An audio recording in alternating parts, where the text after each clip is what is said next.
आज सोमवार का दिन है, तो सुनते हैं भगवान महादेव की एक रोचक कथा।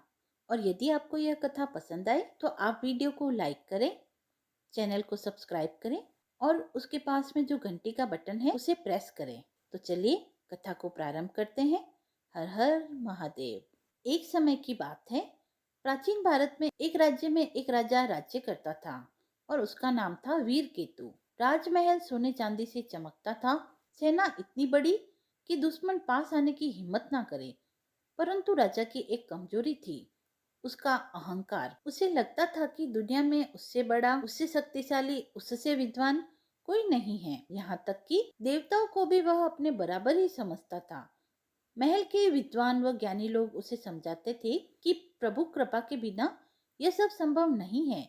पर राजा मुस्कुराकर कह देता, मेरी शक्ति ही मेरा ईश्वर है। एक दिन सुबह सुबह दरबार लगा हुआ था। सारे मंत्री, सैनिक, राजपुरोहित, वजीर सब मौजूद थे। तभी राजा ने गर्व से बोला, आज मैं अपनी शक्ति की परीक्षा लेना चाहता हूँ। यह संसार मेरे आगे झुकता है, फिर देवता मेरे आगे क्यों नहीं झुकते? क्या वे भी मेरी प्रतिभा को नहीं समझते? दरबार खामोश हो गया। कोई नहीं जानता था कि राजा क्या करने वाला है। राजपुरोहित ने हाथ जोड़कर कहा, महाराज, देवों का अनादर उचित नहीं है। भगवान शिव स्वयं भोले हैं, लेकिन उन्हें चुनौती देना भारी पड़ सकता है। राजा हंस पड़ा। अगर वे सचमुच भगवान हैं, तो मुझे रोक ले, और अगर नहीं रोक पाए तो सिद्ध होगा कि वीर केतु से बड़ा कोई नहीं। यह शब्द सुनकर पूरा दरबार सहम गया। कोई नहीं जानता था कि राजा क्या करने वाला है। किसी की हिम्मत नहीं हुई कि राजा पर रोक लगाए। उस रात राजा को एक अजीब सी बेचैनी हुई। वह महल से निकला और अपने सैनिकों के साथ शिव मंदिर की ओर चला। मंदिर विशाल था, देवदार के पेड़ों से घिरा हुआ था। शिवलिंग के सामने दीपक शांत लौ के साथ जल रहा था। राजा मंदिर में दाखिल हुआ और ऊंची आवाज में बोला, महादेव, सुना है आप त्रिलोक के स्वामी हैं, परंतु मैं देखना चाहता हूँ कि आपकी शक्ति मेरे सामने कितनी टिकती है। आज मैं आपके शिवलिंग पर तीर चलाऊंगा। अगर आप भगवान हैं तो खुद को बचा लीजिए, और अगर नहीं बचा पाए तो सिद्ध होगा कि वीर केतु से बड़ा कोई नहीं। राजपुरोहित और ग्रामीण हाथ जोड़कर विनती करने लगे, राजन, यह अपराध मत कीजिए। महादेव कालों के भी काल है, उनसे उलझना उचित नहीं। लेकिन राजा के कानों में किसी की भी बात नहीं पहुंची। उसने धनुष उठाया, तीर चढ़ाया और शिवलिंग की ओर निशाना साधा। लोग सहम उठे। कोई रो रहा था, कोई प्रार्थना कर रहा था। तभी अचानक मंदिर के बाहर से धीरे से एक बूढ़ा साधु आया। उसके कपड़े फटे हुए थे, हाथ में एक लकड़ी की छड़ी थी। चेहरे पर अपार शांति और आंखों में अनोखी चमक थी। साधु ने राजा की ओर देखते हुए कहा, राजन, क्रोध और अहंकार मनुष्य को अंधा कर देता है। ईश्वर को चुनौती देकर कोई भी मनुष्य जीत नहीं सकता। तीर चलाने से पहले एक बार सोचो, तुम क्या कर रहे हो? राजा गुर्राया, तुम कौन होते हो मुझे रोकने वाले? मैं राजा हूँ और मैं किसी की नहीं सुनता। साधु मुस्कुराया, छोड़ो राजन, तीर चलाओ, लेकिन उसके परिणाम तुमको ही भुगतने पड़ेंगे। राजा ने तीर खींचा, पूरा मंदिर कांप उठा। पर उसी क्षण राजा का हाथ अचानक दुखने लगा, जैसे तीर भारी होता जाए। वह तीर छोड़ न पाया और ना ही हाथ स्थिर रख पाया। तीर हाथ से छूटा और जमीन पर गिरकर टूट गया। राजा चौंक गया, ये कैसे हुआ? राजा चिल्लाया। साधु शांत स्वर में बोला, जिसे तुम पत्थर का टुकड़ा समझ रहे थे, वह तुम्हारे भीतर से अहंकार हटाने की शक्ति रखता है। महादेव को चुनौती देने का परिणाम हमेशा भारी ही होता है। राजा क्रोधित हो गया, तू कोई जादूगर लगता है, या तू ही शिव बनकर मुझे धोखा दे रहा है? साधु ने कहा, ना मैं शिव हूँ, ना मैं जादूगर। मैं तो एक साधारण यात्री हूँ, परंतु मैं सत्य को पहचानता हूँ। अहंकार इंसान को नाश की तरफ ले जाता है। राजा ने सैनिकों को आदेश दिया, इसे पकड़ लो। पर जैसे ही सैनिक साधु के करीब पहुंचे, एक तेज प्रकाश फैला और साधु अदृश्य हो गया। मंदिर की घंटियां अपने आप बजने लगी। वातावरण में अजीब सा कंपन फैल गया। राजा घबरा गया। उसने पहली बार अपने भीतर डर महसूस किया। वह भागकर बाहर जाने लगा। तभी मंदिर की दीवारें हल्की सी चमकी। कोई आवाज नहीं, कोई आकृति नहीं, बस हवा में एक दिव्य शांति। राजा ने तीर उठाया और फिर से निशाना साधना चाहा, पर उसका हाथ कांपने लगा। उसके भीतर कुछ टूट रहा था, अहंकार का पहाड़। राजपुरोहित ने धीरे से कहा, राजन, जो साधु अभी दिखे वह सामान्य व्यक्ति नहीं थे। यह सब भगवान की लीला है, वह तुम्हें समझाना चाहते हैं। राजा पहली बार चुप था। उसकी आंखों में हट और शक्ति का घमंड कम होने लगा था। उसका मन भारी हो गया। उसने अपनी सेना को वापस बुलाया और अकेले ही मंदिर के बाहर एक पत्थर पर बैठ गया। रात के सन्नाटे में वह सोचता रहा कि क्या सचमुच कोई अदृश्य शक्ति है? क्या भगवान को चुनौती देना गलती है? उस साधु की आंखों में जो शांति थी वह किसी अन्य मनुष्य में क्यों नहीं है? उधर देवलोक में भगवान शिव मंद मंद मुस्कुरा रहे थे। पार्वती जी ने पूछा, महादेव, आपने उस राजा की परीक्षा क्यों ली? महादेव बोले, क्योंकि अहंकार को समय रहते नहीं तोड़ा जाए तो वह मनुष्य को विनाश की ओर ले जाता है। मैं उसे दंड नहीं देना चाहता, केवल सही मार्ग दिखाना चाहता हूँ।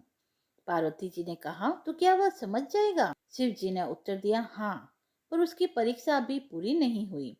उधर पृथ्वी पर राजा रात भर मंदिर के पास बैठा रहा। अचानक उसे लगा मानो किसी ने उसका नाम पुकारा हो।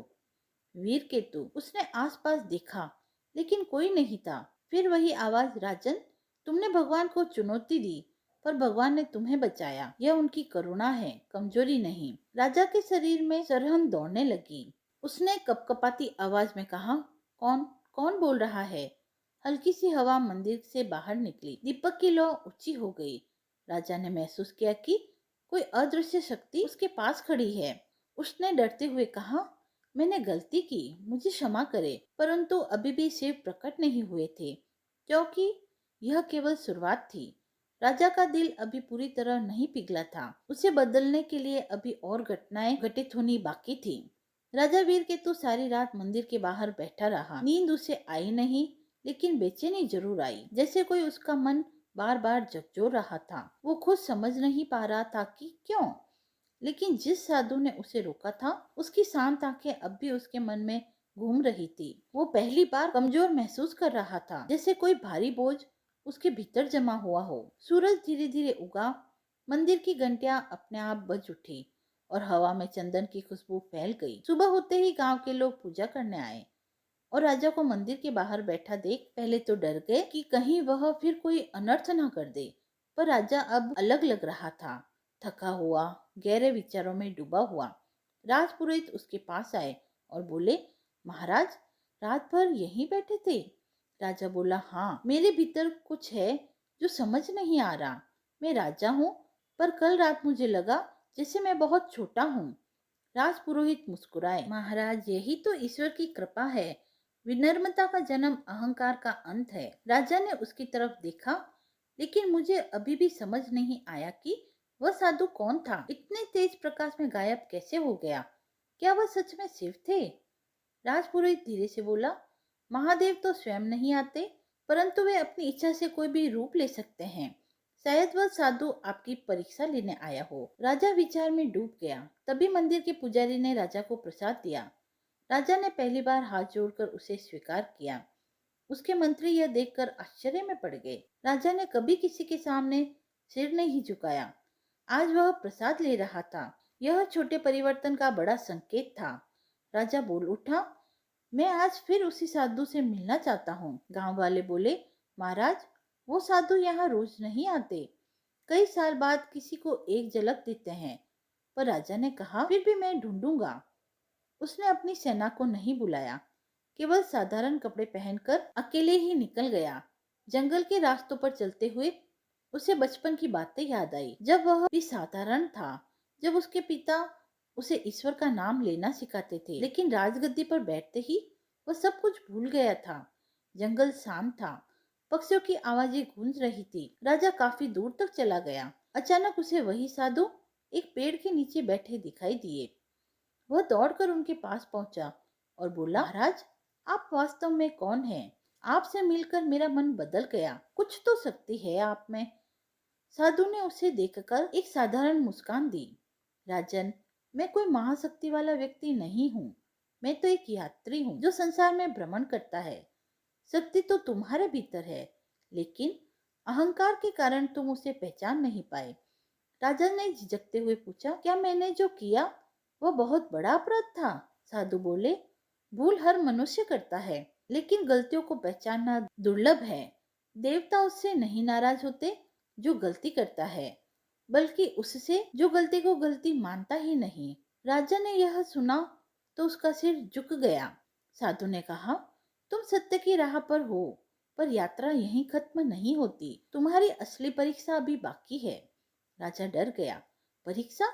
कैसी परीक्षा? साधु ने कहा, ईश्वर किसी को दंड देने के लिए नहीं, बल्कि समझाने के लिए परीक्षा लेते हैं। तुम्हें दुनिया के सामने खुद को बदल कर दिखाना होगा। तुम सिर्फ राजा नहीं, एक मनुष्य हो। जब तुम अपनी प्रजा का दुख समझोगे, तभी तुम ईश्वर को समझ पाओगे। राजा ने पहली बार शांत स्वर में कहा, मैं सीखना चाहता हूँ, मुझे बताइए मुझे क्या करना चाहिए। साधु ने उससे पास बैठने को कहा। आज से तुम राज्य की सीमाओं से बाहर जाओ, प्रजा की पीड़ा अपनी आंखों से देखो। जब तक तुम उनके जीवन को महसूस नहीं करोगे, तुम्हारे भीतर दया उत्पन्न नहीं होगी। दया ही ईश्वर का द्वार है। राजन, राजा ने कहा, मैं पालन करूंगा। साधु ने कहा, लेकिन अकेले जाओ, राजा बनकर नहीं, सामान्य मनुष्य बनकर।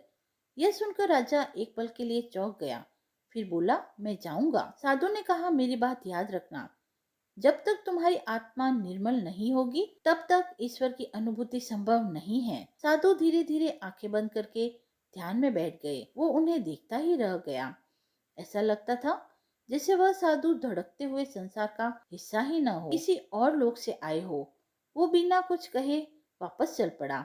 राजा महल लौटकर सीधे कपड़े बदलने लगा। सैनिक हैरान हो गए। एक सैनिक ने पूछा, महाराज किसी यात्रा पर जा रहे हैं?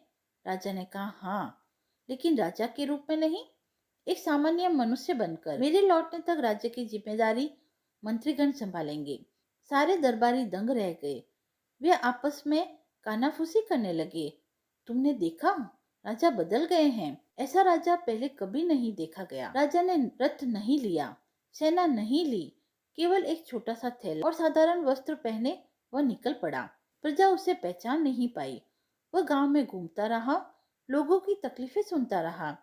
एक गांव था जहाँ पानी की भारी कमी थी। महिलाएं 10-10 कोस दूर से पानी लाती। एक बुजुर्ग महिला ने उसे बताया, बेटा, राजा को हमारे दुख का पता नहीं, अगर जानते तो शायद हमारे लिए कुछ करते। राजा भीतर से कांप गया।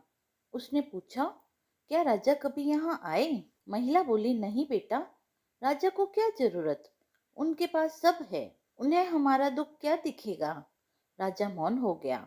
उसे लगा जैसे कोई कांटा उसके हृदय में चुभ गया हो। वह जाने लगा। तभी एक बच्चा उसके पास आया और बोला, काका, तुम तो अच्छे लगते हो, हमारे राजा जैसे मत बनना, वह तो हमें कभी देखने भी नहीं आते। राजा के कदम रुक गए। उसकी आंखें भर आई। बच्चे के शब्द उसके दिल में तीर की तरह चुभ गए। वह आगे बढ़ा, एक और गांव पहुंचा जहां किसान कर्ज में डूबे थे। कोई अपनी जमीन बेचने को मजबूर था, कोई अपने पशु। एक किसान बोला, राजा तक हमारी बात पहुंचती ही नहीं। हम जानते हैं कि वह बहुत शक्तिशाली है, पर हमारा राजा हमारी सुनता ही नहीं। राजा को अपने कानों पर विश्वास नहीं हो रहा था। इतने वर्ष तक वह केवल सिंहासन पर बैठकर सोचता था कि वह सबसे महान है, जबकि उसकी प्रजा दुख में जी रही थी और वह उससे अनजान था। वह चलते चलते शाम को एक छोटे से आश्रम में पहुंचा। वहाँ कुछ निर्धन बच्चे पढ़ रहे थे। आश्रम का गुरु उन्हें भोजन परोस रहा था। राजा अंदर गया और पूछा, गुरुदेव, यह बच्चे कौन हैं? गुरु ने कहा, यह अनाथ बच्चे हैं, इनके माता पिता का देहांत हो गया है। राज्य की मदद तो हमें कभी मिली नहीं, इसलिए अपने साधनों से ही इनको पढ़ा रहे हैं। राजा ने पूछा, राजा मदद क्यों नहीं करता? गुरु ने दुखी स्वर में कहा, राजन के पास समय कहाँ, वह तो विजय यात्राओं और अपने गौरव में ही व्यस्त रहते हैं। राजा के हृदय में पश्चाताप गहराता जा रहा था। वह रात वहीं ठहर गया। आश्रम का भोजन साधारण था, पर राजा ने पहली बार आनंद से खाया। उसे लगा जैसे वह पहली बार असली सुख चख रहा हो। राजा ने लेटते हुए सोचा, मैंने वर्षों तक अपने महल को ही संसार समझा। मैं राजा था, पर प्रजा का दुख ना समझ सका। यदि मैं ही उनके लिए कुछ ना करूं, तो मेरा राजा होना व्यर्थ है। अचानक उसे वही आवाज सुनाई दी, वीर केतु। इस बार आवाज साफ और गहरी थी। तुम बदल रहे हो, तुम्हारी आत्मा जाग रही है, परीक्षा अभी बाकी है। राजा उठकर बैठ गया। कौन है? कहाँ हैं आप? सामने आइए।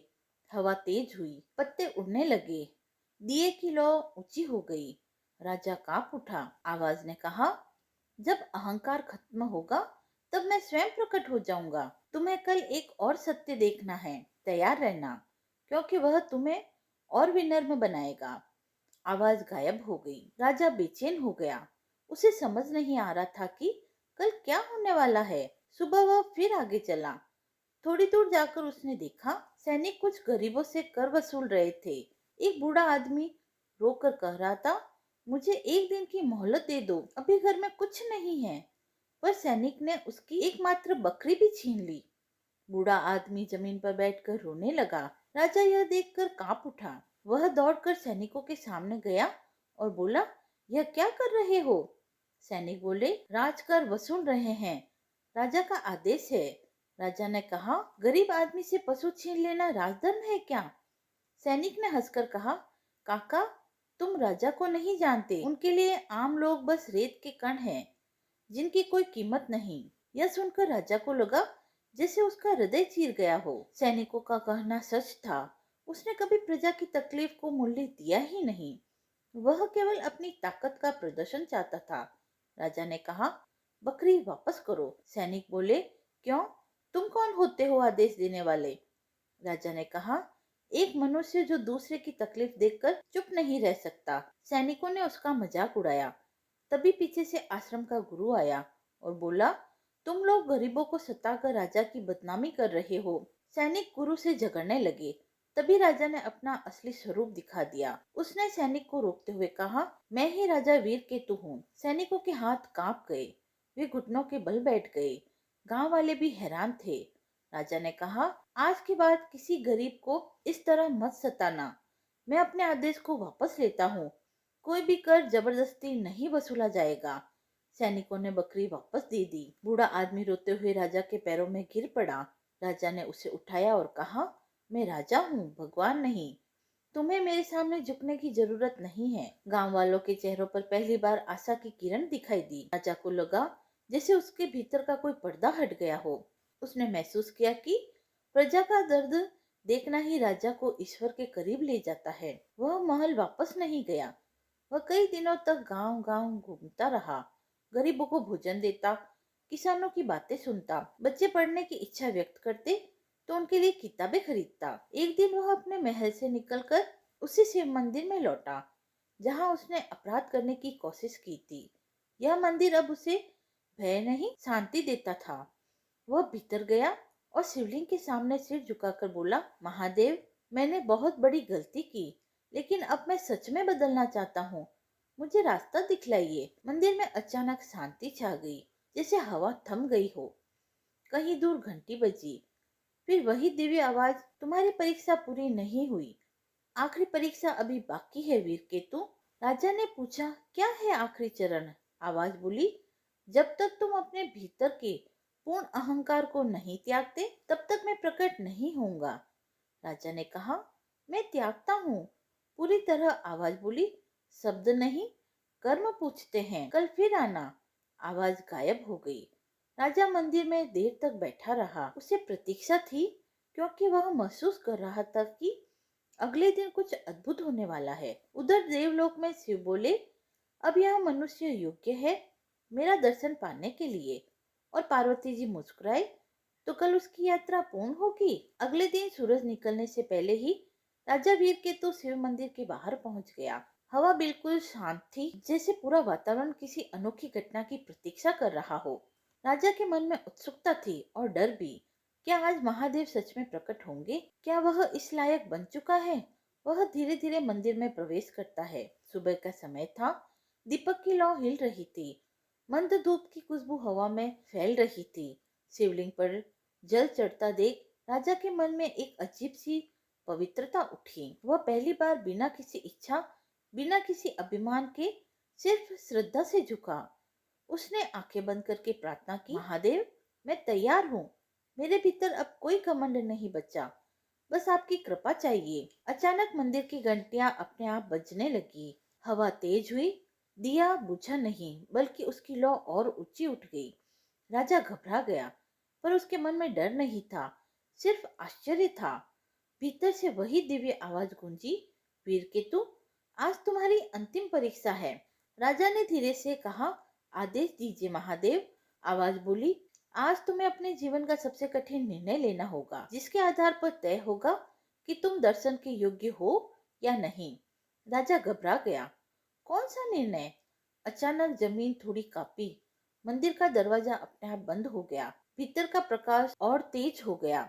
फिर आवाज आई, अपने राज्य की रक्षा करने का अवसर तुम्हें आज ही मिलेगा, पर इस अवसर में तुम्हें अपने प्राणों की भी आहुति देनी पड़ सकती है।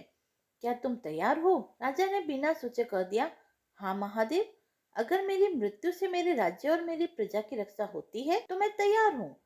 यही सुनना था कि मंदिर में अद्भुत शांति छा गई, जैसे सारी सृष्टि एक पल के लिए स्थिर हो गई।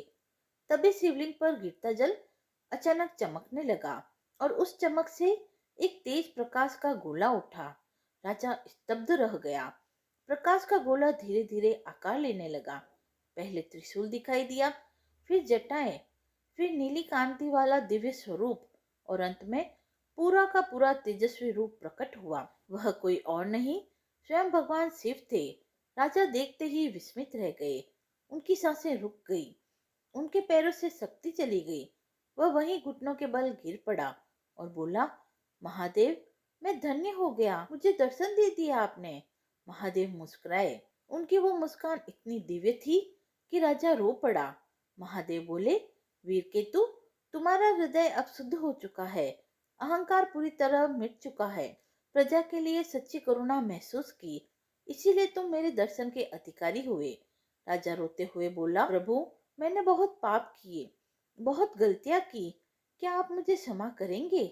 महादेव बोले, मनुष्य की पहचान उसके पापों से नहीं, बल्कि उसके परिवर्तन से होती है, और तुमने खुद को बदला है, इसलिए तुम क्षमा के योग्य हो।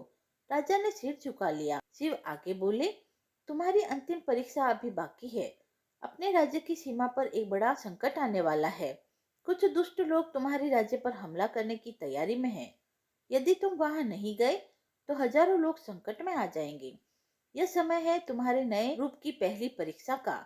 राजा ने तुरंत कहा, मैं तैयार हूँ प्रभु, अपने प्राण देकर भी राज्य की रक्षा करूंगा। शिव बोले, यही तुम्हारी विजय है। पहले तुम राज्य को अपना अधिकार मानते थे, अब उसे अपनी जिम्मेदारी समझते हो। इतना कहकर शिव ने अपना त्रिशूल उठाया। उससे एक चमक निकली और राजा के हृदय पर पड़ी। राजा के शरीर में एक अद्भुत शक्ति दौड़ने लगी, जैसे उसकी आत्मा जाग गई हो। शिव बोले, यह तुम्हें सुरक्षा नहीं देगी, बल्कि सही निर्णय लेने की शक्ति देगी। याद रखना, राजा तलवार से नहीं, न्याय से महान बनता है। राजा ने कहा, आदेश दीजिए, तुरंत युद्ध स्थल पर जाऊं? शिव बोले, जाओ और धर्म की रक्षा करो। प्रकाश का गोला फिर उठा और शिव उसी प्रकाश में विलीन हो गए। मंदिर फिर शांत हो गया। राजा बाहर निकला तो उसका चेहरा बदल चुका था। उसमें अब गुरूर की जगह तेज था, डर की जगह आत्मविश्वास था, कमजोरी की जगह धर्म का बल था। वह तेजी से अपने राज्य की सीमा की ओर भागा। वहां जाकर देखा, कुछ दुष्ट सेनाएं गांव में प्रवेश करने की कोशिश कर रही थी। सैनिकों को भी इसकी खबर नहीं मिली थी। राजा ने अकेले ही उनके सामने खड़े होकर कहा, जो प्रजा मेरी है वह तुम्हारे भय से नहीं डर सकती। जो इस भूमि पर गलत इरादा लेकर आया वो वापस नहीं जाएगा। दुष्ट सेना के सेनापति ने हंसकर कहा, तुम अकेले हो, क्या कर लोगे? राजा ने कहा, मैं अकेला नहीं, महादेव की कृपा मेरे साथ है। उनकी हंसी रुक गई। उन्होंने हमला कर दिया। राजा ने प्रतिकार किया। पहले वही राजा था जो तिलक ना बिगड़ने तक लड़ता था। आज वह प्रजा को बचाने के लिए अपना प्राण लगाने को भी तैयार खड़ा था। कड़ी लड़ाई हुई। राजा घायल भी हुआ, पर पीछे नहीं हटा। उसके भीतर शिव द्वारा दी गई शक्ति धड़क रही थी। कुछ देर बाद उसकी सेना भी वहां पहुंच गई। सैनिकों ने राजा की वीरता देखकर जोश में आकर कहा, महाराज, आपने अकेले पूरी सेना रोक दी। राजा ने कहा, मैं महाराज नहीं, मैं आप सबका सेवक हूँ। राज्य हमारा है, इसे बचाना हम सबका कर्तव्य है। यह सुनकर सैनिकों की आंखें भर आई। वो दिन था जब राजा और सैनिकों ने मिलकर उन दुष्टों को भागने पर मजबूर कर दिया। राज्य की सीमा फिर सुरक्षित हो गई। राजा उसी शाम मंदिर लौटा और शिवलिंग के सामने बैठकर बोला, प्रभु, आपकी कृपा से आज राज्य बच गया। उसी क्षण हवा चली, जैसे कोई अदृश्य हाथ राजा के सिर पर आशीर्वाद दे रहा हो। आवाज आई, यही है सच्चा राजधर्म। अब तुम एक न्यायप्रिय राजा हो चुके हो वीर केतु। आज से राज्य में शांति, समृद्धि और करुणा का काल शुरू होगा। राजा ने हाथ जोड़कर कहा, महादेव, आप जैसा कहते हैं मैं वैसा ही करूंगा। मेरे राज्य में कोई भूखा ना रहे, कोई दुखी ना रहे, कोई उत्पीड़ित ना हो, यही मेरा प्रण है। आवाज बोली, और यही तुम्हें ईश्वर के सबसे करीब लाता है। धीरे धीरे प्रकाश मंद हुआ और शिव की उपस्थिति विलीन हो गई। पर इस बार राजा को पता था कि महादेव गए नहीं, वे उसके हर निर्णय, हर कदम में साथ रहेंगे। राजा वापस राज्य लौटा। वहां उसने करों को आधा कर दिया, गरीबों के लिए अन्न भंडार खोल दिए, सैनिकों को नियम दिया कि किसी गरीब को कभी सताया न जाए, किसानों के कर्ज माफ किए और पूरे राज्य में शिक्षा के आश्रम स्थापित किए। लोगों ने कहा, हमारा राजा बदल गया है, यह अब हमारा दुश्मन नहीं, हमारा रक्षक है। राजा वीर केतु ने जीवन भर शिव के मार्ग पर चलकर अपने राज्य को स्वर्ग जैसा बना दिया और वह हमेशा कहता, जिस दिन मन में अहंकार मिट जाता है उस दिन ईश्वर स्वयं प्रकट होते हैं। तो मित्रों, आपने सुनी भगवान शिव की यह अद्भुत, प्रेरणादायक व हृदय को छूने वाली दिव्य कथा, जिसने एक राजा के अभिमान को तोड़ दिया, उसकी बुद्धि को जागृत किया और महादेव की कृपा से उसका जीवन भी बदल गया। यह कथा हमें यह सिखाती है कि ईश्वर तक पहुंचने का मार्ग शक्ति या सामर्थ्य नहीं, बल्कि विनम्रता, करुणा व सच्चे हृदय से की गई भक्ति है। कथा समाप्त हुई। बोलिए हर हर महादेव। ओम नमः शिवाय। यदि आपको यह कथा पसंद आई हो तो आप वीडियो को लाइक करें, चैनल को सब्सक्राइब करें, कमेंट बॉक्स में हर हर महादेव लिखकर अपनी भक्ति को व्यक्त करें और ऐसी ही धार्मिक कथाओं व व्रत महात्म्य को सुनने के लिए जुड़े रहें आरजे भक्ति जोन के साथ। धन्यवाद।